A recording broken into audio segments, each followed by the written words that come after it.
Hey everybody, Norm from Tested.com here at Comic-Con 2016. I'm here at the Anovos booth with Joe, the co-founder and CEO. Let's talk costumes, because that's your specialty. How are you guys doing?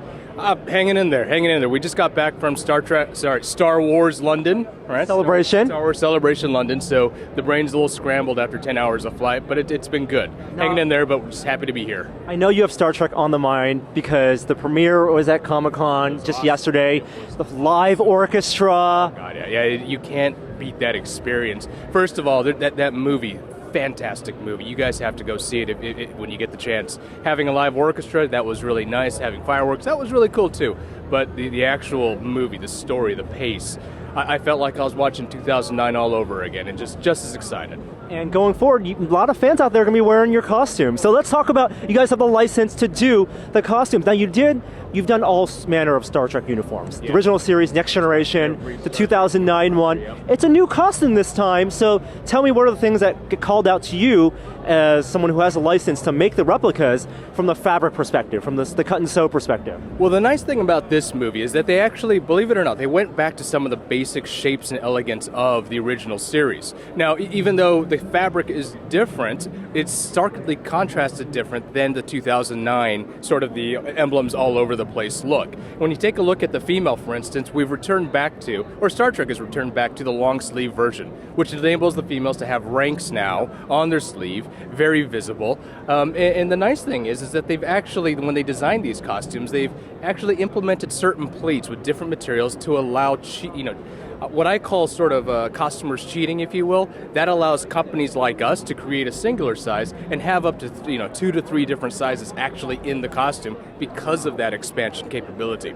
For the guys, we come back. The really nice thing about the guys here, and you can see it beneath the jacket here, is that they've come back to the simple, matted colors. The nice thing is that here's a little nod, at least to what we think it is. We assume it's a nod to the Next Generation. That's what I thought with the collar. Yep. They've abandoned the undershirt, and you guys actually get to see that in the movie as well.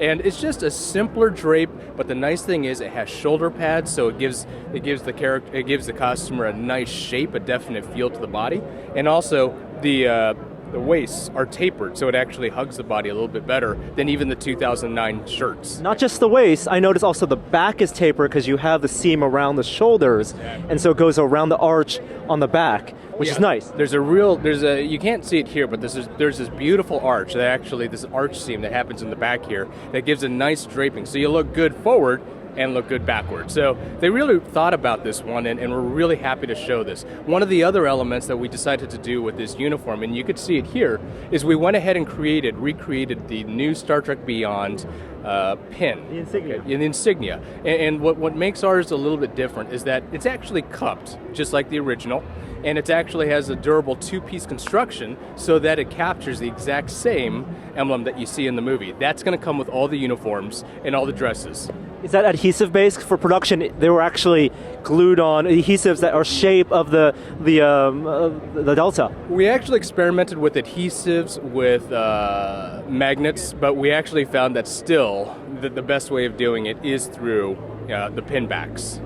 Because the problem with the adhesives is that it's great for the first 10 wears, and then just like true to it's called VHB tape. True to VHB tape, it just wears down after a while and falls right off.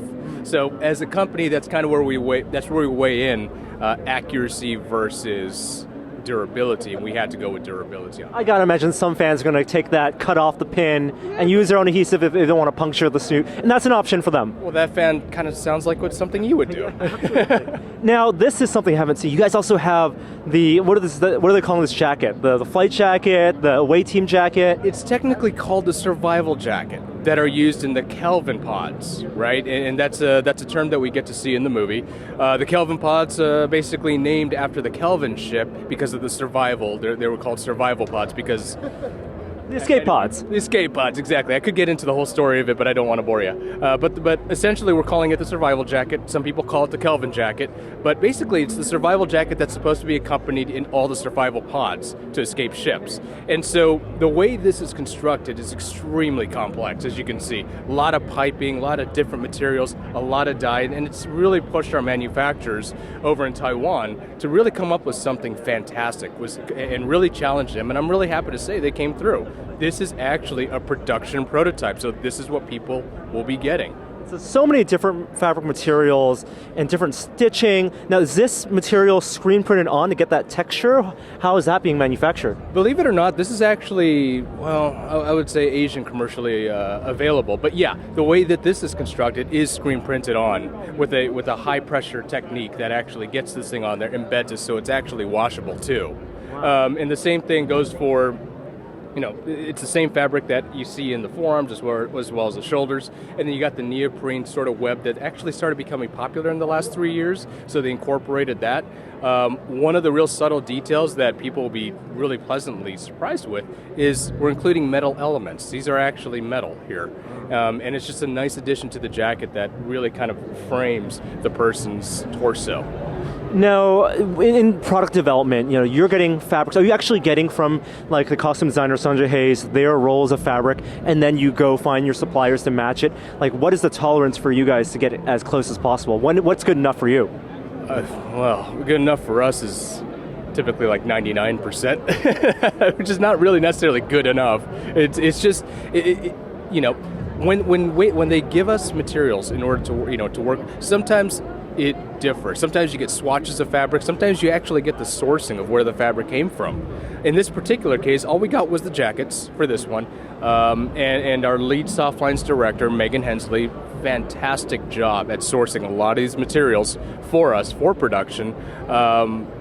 Did a great job pulling and orchestrating the whole thing. Because the thing you have to consider is, even though they give us swatches, right? Just because we have the swatches doesn't necessarily mean we have the keys to the city. We then have to find a source, either commercially or just simply make it, to actually have enough to do 500 to 1,000 jackets. And you got to treat it the right way. It needs to be dyed the right way. Now, you guys are not doing pants and boots for the costumes, or is that coming in the future? As far as the actual uniforms are concerned, yes, we'll also be doing the pants, but that's later on for the year. I think what's going to happen is people are going to see beyond, and they're going to be so pleasantly surprised. And we're going to have a 2009 effect where everyone's just going to say, you know what? That's my new cosplay. That's really comfortable to wear. That's what I'm going to be doing. Joe, it's great to chat with you. Now we're going to move on and chat with your business partner Dana about the other franchise. The other franchise, that one. Thank you. Always a pleasure, man. All right, so now I'm here with Dana, the other co-founder and CEO of Anovos. Let's talk about Star Wars, the other big license you guys have. A lot of stuff from The Force Awakens. What's the status of your Phasma and things like the TIE Fighter? TIE Fighter. So we're working on getting the production samples for the helmet here. They're coming out very soon, and they're beautiful. They're absolutely amazing. As you can see here with the detail, these items here are going to be actually metal. These are going to be removable, so you can actually still display just the helmet if you wanted, so you don't have to tether it to the chest box at all. And so that we got the whole armor set right here in the nice glossy black. These have all been referenced from the actual screen used pieces. And of course we have the jumpsuit. Yep. And the jumpsuit is just so hard to see the detail of it, but we're able to get the patterns, take a look at it, recreate it, and it's very comfortable but very warm. It's almost like a snowboarding outfit or a ski outfit and so forth with that. So yeah, we've recreated this as a beautiful outfit, very comfortable to wear, and we're excited about it. It's an amazing piece, and for some reason, just everybody loves this outfit. Even though it didn't get a lot of screen time, it's just a beautiful piece. I think it's a great modernization of the TIE Pilot outfit from the original, making it a little more curved. Now, you guys have different lines with your helmets and your costumes. Can you explain some of those differences? On the high end, what's the difference between that and the entry-level helmet? Sure, yeah. So we'll have a premium helmet, and those are typically made out of fiberglass, and there'll be metal pieces to them typically. We go the little extra mile on those. And then when we have a standard helmet, those are typically injection molded, so you're not going to have all the detail. They're going to be lighter. They're actually better for cosplaying because they are lighter, but the detail is still there. We're using the same reference material, but because we're mass producing those in more of a higher volume, we have to make some exceptions, but the detail is still good. Just like on the TFA Stormtrooper with the injection molded, but that brings people to be able to have something that looks exactly what you saw on screen and still be an affordable piece. And then something that's even more affordable are the kits you guys do. So what's the status of some of those kits? Last year we saw the Black Stormtrooper, the Shadow Trooper. What do you guys have out now? Yeah, so we're working on a TFA Stormtrooper, the Force Awakens Stormtrooper kit. That's coming along very well. It's going to be offered I think very soon, and that's an amazing piece. It's beautiful. You know, we had that kit out a while back ago as a kit for the 501st. We've made some great modifications to it, more detail, easier to assemble. You know, we had these gaskets that we made an upgrade to, and it's going to be even more comfortable to wear. Awesome. I mean, you guys have like a blanket Star Wars license. Can we expect costumes from the never-ending series of Star Wars films? Oh, yes. We want to still keep coming out with these, the ones that people really love. The Force Awakens, the original series, Rogue One coming up, we're looking into those, and so we're really, looking forward to this. Yeah. And hand props as well, things like droid collars and phasers on the Star Trek side? Yeah, those are costume accessories, so they go onto your costumes. We're looking at doing even stuff like Rey's staff, but more in a cosplay format, right? So it's lighter, you'd be able to disassemble it and put it together, things like that. So we're looking into things like that so we can really outfit your costume. Awesome. Thank you so much, Daniel, for chatting with me. It's great to see these costumes here. Thank you.